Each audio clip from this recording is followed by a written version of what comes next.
All right, so this is problem 1044M. It's on page 595 of our text. A square bar is 25 millimeters on a side and carries an axial tensile load of 75 kilonewtons along with a torque of 245 newton meters. Compute the maximum shear stress in the bar. Now they've got a note here. It says refer to section 411 and figure 427. Let's go look at those now. I don't remember what they are.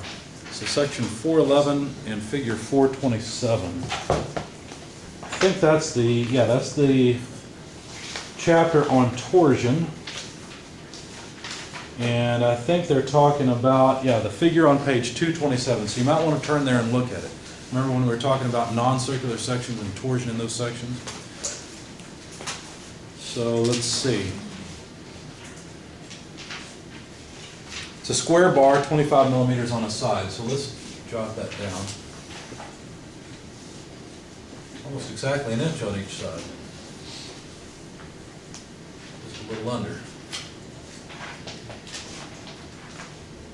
Now we know it has an axial tensile load of 75 kilonewtons. I know I've solved this. Let me get my solution out.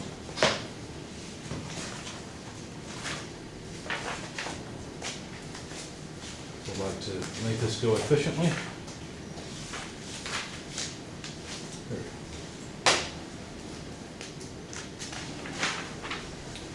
Okay, so I'm just going to, there's the cross section of the rod. I'm going to represent the rod as just a line here with a 75 kilonewton axial load. Okay. And that's the cross section. The other thing they said is that there is a, let me read it again, a torque of 245 newton meters. So let me draw the torque this way. And of course there'd be an equal and opposite torque on the other side, but I'm almost off the screen, so I'll just leave it there.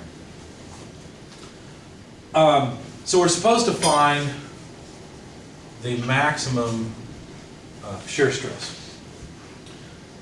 All right, so let's start off and think about what kinds of stress each of these loads will cause. For example, the 75 kilonewton load will cause what kind of stress?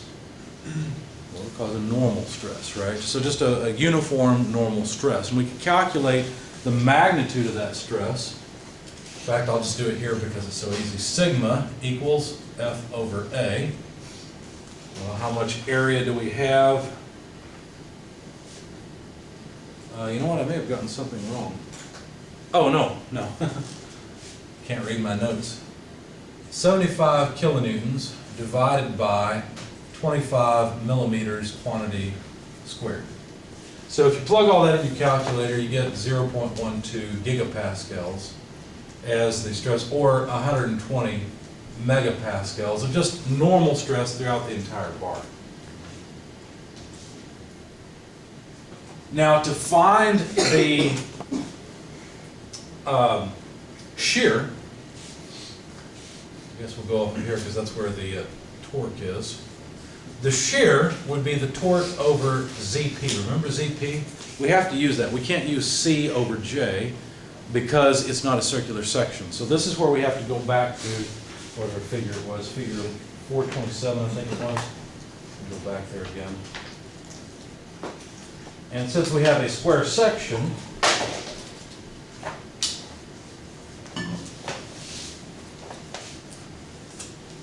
to calculate the shear, we'll need ZP. Now they gave us an equation for ZP. I'm on page 227 if you're following along. It says ZP is 0.208 A cubed.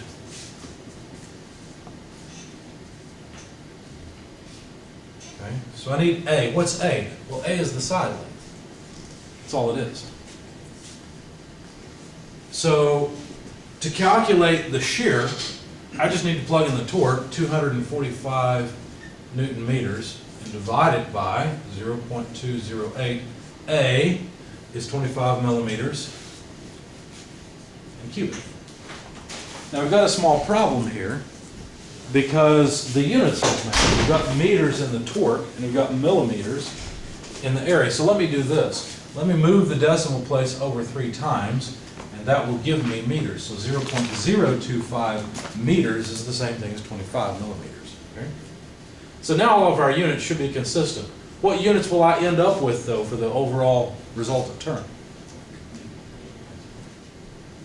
Well, we got meters cubed in the denominator. We've got a meter up here, so it's newtons per meter squared, right? What is a newton per meter squared? Pascal. This is a Pascal.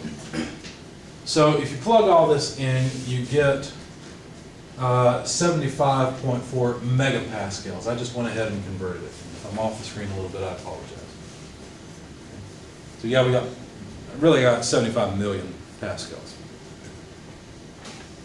So there's the shear. Is that the answer? Is that what they're looking for? No. Because think about it. Let me draw an isometric view of this shaft. Not a very good isometric view, but there it is. Now, what are we doing here? Where does this stress, let me back up. Where does this stress occur?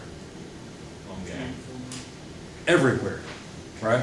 If I were to draw this stress, so I've cut it here, right? Or yeah, I guess we'll say we cut it here. We can't see the rest. I don't want to draw it. There is a normal stress like this, and this is the stress profile. Right? There's sigma. You could look anywhere. You could look in the middle. You could look here, here, here. Anywhere you look, you'd find 120 megapascals of normal stress. What about this stress? Where does this maximum stress occur? You actually have to look back at page 227 to find out, because the maximum shear due to torque occurs here, here, here, and here. It doesn't occur at the corners where you might initially think it does. That's where the maximum stress occurs. So let me erase this. Since we know we've got the same normal stress everywhere, what about the shear stress? Well, it's maximum, say, here. Now what I'm going to try to do is draw a little cube that I'm going to extract off the side of it, right? I'm cutting out this little dot. I'm pulling it out so I can look at it, okay? So if I draw that cube, let me pull it out here. I guess I should make it consistent with my isometric view. That's what I'd see. I just plucked a little piece of material, a little dot, off the side face, you see? So I'm sorry that this is a square and this is a square. This square is this little bitty dot that I pulled out. On this dot, this stress element, there is certainly the normal stress that I've calculated. But there's also a shear stress. What direction do you think that shear stress would be? Let me help your intuition. Basically, you've got this shaft and you're twisting it, maybe this way, right? So in what direction would the shear stress be?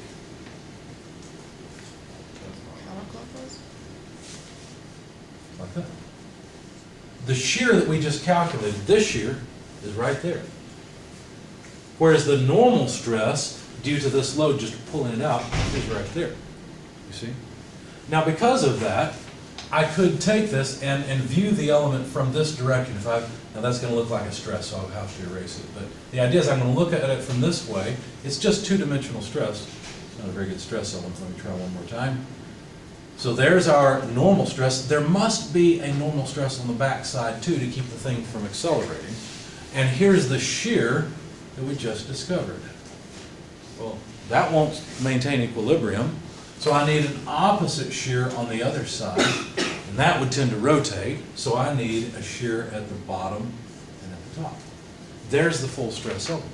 So when they say what's tau max, what they're saying is you chose this at an angle that wasn't necessarily relevant to anything that the physics cares about. You chose this angle and you pulled out this, or I pulled out this stress element just oriented relative to the geometry of the body. That's somewhat arbitrary. What about if instead I had pulled it out and I had a different angle to the stress element? Then what? What would the stress be like? Remember Grady's video where he built the sandcastle and put the car down on it? He was talking about the different planes you could consider. That's what we're doing here. It's the same thing. Okay? Now, basically what we're saying is plot this face on Moore's circle and plot this face on Moore's circle. And then find the radius of Moore's circle, and that will be tau max. Okay? So I'm going to draw that. Let's just make some notes quickly because I need some space. We know that the normal stress is 120 megapascals, and now we know that the shear stress is 75.4 megapascals. And those two stresses, we know where they are, we know what they are. So let's try to draw a real quick, simple Moore's circle. There's the normal stress axis and the shear stress axis. Now in this text, clockwise is considered up. Okay. So if I were to plot this face, let's start off with the easy one because there's only a shear stress here. There's no normal stress. That way I know I'll be on this axis. If I were to plot this face, it is a clockwise tending stress. So that's a point, I don't know, somewhere there. Okay. What are the magnitude is? It's 74 or 75.4 megapascals. Of course, we're going to have megapascals for our units in both of these. Again, I'm off the view a little bit of the camera, and I'm sorry. It's just a Moore's circle. Then let's plot this face. Well, now we've got a shear that's causing a counterclockwise tending motion. So let me try to come down about the same amount. So I know I'm on this line somewhere because of that shear. And then I've got a tensile stress, that's a normal stress, of 120 megapascals. So that's, about right there. So right here or so is the combination of, well, sigma, comma, tau, where sigma is 120 megapascals and tau is negative 75.4 if you want to write it that way. The negative sign just indicates that it's a counterclockwise tending stress. Okay? These 2 points are points on Moore's circle. If I connect them by a line, there's the center of Moore's circle. And of course it's not going to be very good. We'd have to move through that point and something like that. Okay?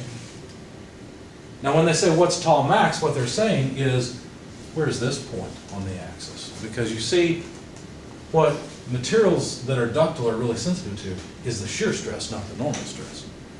So I'd like to know what the maximum value of the shear stress is.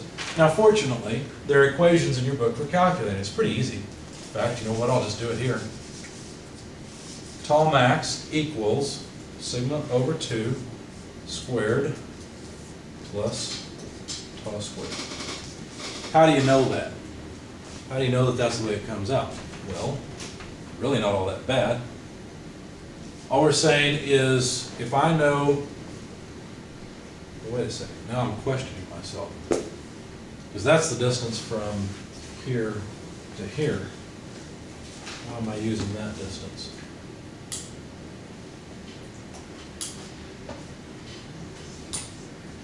What I really want is the radius of the circle. So what I should be using is this distance and this distance. So I don't trust the solution I've written out. Let's go a different way. In fact, let's go to chapter 10 and find the equation so I can reference it for the sake of the video.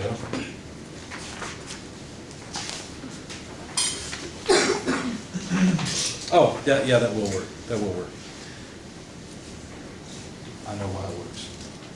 So if you go, let me find an equation that'll make it clear to you.